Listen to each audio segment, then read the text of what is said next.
और धरने पर जिसको जहां जगह मिले वहीं बैठ जाए।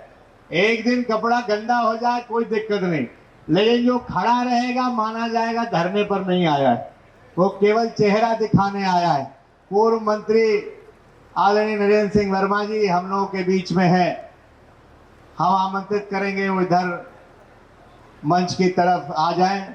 और हमारे नौजवान साथियों से अनुरोध है, जैसे जैसे हमारे सीनियर नेता आते जाएंगे आप लोग जगह दे करके आप थोड़ा पीछे हो जाएंगे, और जो सीनियर नेता हैं उनको जगह दे करके आगे बिठाने का काम करिएगा। अनुशासन भी हम लोगों का संगठन का दायित्व है।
सबसे बैठ जाओ वर्मा जी, ऐसे शादी नहीं होगी, ऐसे शादी नहीं होगी, बैठ जाओ।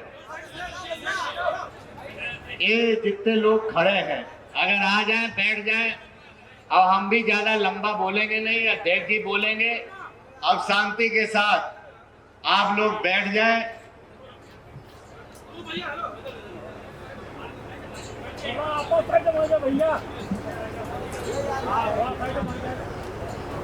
अध्यक्ष जी किसका किसका नाम लूं, हो सकता है किसी का जाऊं भूल, इसलिए सबके चरणों में नमन, सबको अर्पित फूल। इस कार्यक्रम में उपस्थित हमारे समाजवादी पार्टी के सभी सम्मानित नेतागण और हमारे 9 विधानसभाओं से आए हुए समाजवादी पार्टी के नेता कार्यकर्तागण, सबसे पहले हमसे पूर्व जिन जिन हमारे नेताओं ने अपनी बात रखी है, हम उनकी बातों से अपने आप को संबद्ध करते हैं। जिन लोगों ने यहां मंच से अपनी बातों को रखा वो निश्चित रूप से महत्वपूर्ण लोग थे, लेकिन तमाम हमारे महत्वपूर्ण लोग छूट गए जिनको समय की कमी की वजह से हम लोग यहां से उनका भाषण नहीं सुन पाए। इसलिए अध्यक्ष जी अब अगली बार जो कार्यक्रम होगा, जो लोग छूट गए हैं उनका भाषण उनसे पहले, हम सबसे पहले कराने का काम कीजिएगा। समाजवादी पार्टी के आदरणीय राष्ट्रीय अध्यक्ष जी के निर्देश पर आज हम सभी समाजवादी पार्टी के नेतागण एक दिवसीय चेतावनी धरने पर बैठे। मैं जब ये भाषण दे रहा हूं तो मुझे सामने आप लोग दिखाई दे रहे हैं और एक होर्डिंग में भी 2 लोग दिखाई दे रहे हैं। मुझे जितनी गंभीरता से आप सुन रहे हैं उतनी ही गंभीरता से वो लोग भी सुन रहे होंगे। शायद कुछ लोग मुस्कुरा रहे हैं उन्हें एहसास हो गया है कि 48 घंटे के आह्वान पर केवल कार्यकर्ता, न किसी को साधन दिया गया, न किसी को डीजल दिया गया, केवल टेलीफोनिक सूचना पर जिसको जहां सूचना मिली, न कहीं कोई गाड़ी लगाई गई, अपने अपने साधन से सभी कार्यकर्ता नेता चल करके आए हैं। तो उन दोनों लोगों को लग रहा है ये समाजवादी अपने पुराने तेवर में लौट रहे हैं। अगर ऐसे ही ये लौटते रहे, अगर जैसे इन्होंने लोकसभा में कमर में कस करके सर पर ये वाला मुरैठा बांधा था, अगर इन्होंने विधानसभा के भी चुनाव में बांध लिया तो हमारे जाने का समय आ गया है और समाजवादियों के आने का समय आ गया है। इसलिए हम समाजवादी साथियों आज आपसे कहना चाहते हैं, ये जो आपके सामने मुद्दे हैं ये जनता से जुड़े हुए मुद्दे हैं। आज पूरे जिले के अंदर बिजली की वो हाहाकार है, हमारे नेता कार्यकर्ता बैठे हैं नंगे बदन छत पर लेटने को मजबूर है। आम आदमी ट्रांसफार्मर फूक जा रहे, महीनों बदले नहीं जा रहे।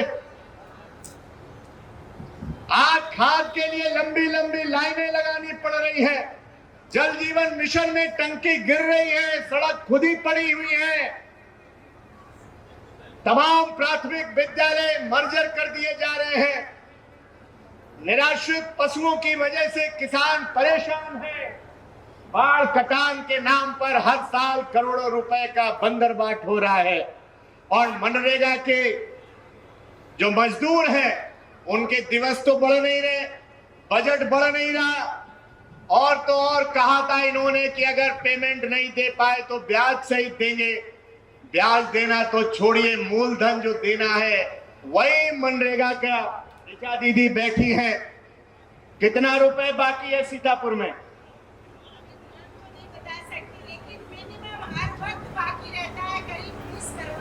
20 से 25 करोड़ हर समय बाकी रहता है। अभी कुछ दिन पहले तो ये संख्या और ज्यादा थी। इसलिए इन मुद्दों को लेकर के आज आप सब ने इस धरने में भाग लिया है। हम आप सब का आभार प्रकट करते हैं और इस धरने में अपना समर्थन देने के लिए आदरणीय जो संगठनी संगठन है ऋचा दीदी आई हैं। अभी कुछ दिन पहले आपने धरना किया था, प्रदर्शन किया था। उन्होंने कहा हम आना चाहते हैं। हमने कहा ठीक है आप आइए, आपका भी समाजवादी सोच के साथ ही आप सरकार से लड़ रहे हैं, इसलिए आपका समर्थन भी जरूरी है। NS4 के भी साथी आए हैं, हम उनका भी आभार प्रकट करते हैं शिव कुमार भार्गव जी से लेकर के उनकी पूरी टीम का और अपने 9 विधानसभाओं के कार्यकर्ताओं नेताओं का। और आपके माध्यम से अपील करते हैं क्योंकि समय हो गया है 2 बजे तक तो सोचा था चलाने को, 3 बजने वाला है। अभी कार्यकर्ता हटने का नाम नहीं ले रहे। महिलाएं हमारी आई थी आगे से पीछे तक, 11 बजे से आ गई थी, अभी भी बैठी हुई हैं। हम देख रहे थे, कोई कह रहा था कि आज छुट्टी के बावजूद भी सारी सड़कों पर समाजवादी घूम रहे हैं, पूरी कचहरी भरी हुई है। ये तो आपने केवल एक छोटा सा आपने आह्वान किया था। आगे आने वाले दिनों में जरूरत पड़ी तो एक बड़ी रैली भी हम लोग सीतापुर में करने का काम करेंगे। जरूरत पड़ी तो सड़क पर उतर करके जोरदार प्रदर्शन और आंदोलन करने का भी काम करेंगे। जरूरत पड़ी, अगर जनता ने कहा तो हमारे नेता लोग कह रहे थे जरूरत पड़ी तो अब 25 आधा बीत गया है, बीतने वाला है। इस समय से लेकर के पूरा 26 हम लोग जनता के मुद्दों को लेकर के सड़क पर रहेंगे और जरूरत पड़ी तो जेल जाने से भी पीछे नहीं हटेंगे। जेल में भी जगह नहीं बचेगी। हमारे नेता मोहम्मद आजम खान साहब को जिस तरह सीतापुर जेल में रखा गया, उनके पूरे परिवार का उत्पीड़न किया गया, ये किसी से छुपा हुआ नहीं है। और हम लोग तमाम लोगों ने कहा कि आजम साहब के मुद्दे को लेकर के सड़कों पर उतरना चाहिए। हम उनकी बात से सहमत हैं। लेकिन अगर क्या सड़कों पर उतरने से आजम साहब अगर सीटों से बाहर आ जाएं तो हम सारे समाजवादी अभी काफी है, अभी चलें तो जेल का ताला तोड़ करके आजम साहब को बाहर ला सकते हैं। लेकिन देश में लोकतंत्र है, कानून है, संविधान है। हम लोग बाबा साहब के संविधान को मानने वाले लोग हैं। अदालत में लड़ाई लड़ी जा रही है। आदरणीय राष्ट्रीय अध्यक्ष जी वकीलों के माध्यम से और तमाम माध्यम से लड़ाई लड़ने का काम कर रहे हैं। हमें न्यायालय पर भरोसा है। आदरणीय आजम साहब जल्दी हम लोगों के बीच में होंगे और अगर जरूरत पड़ी तो हम लोग सड़क पर भी उतरने कर, लेकिन अगर सड़क पर उतरेंगे तो हो सकता है 2-4 और मुकदमे उनके ऊपर बढ़ जाए।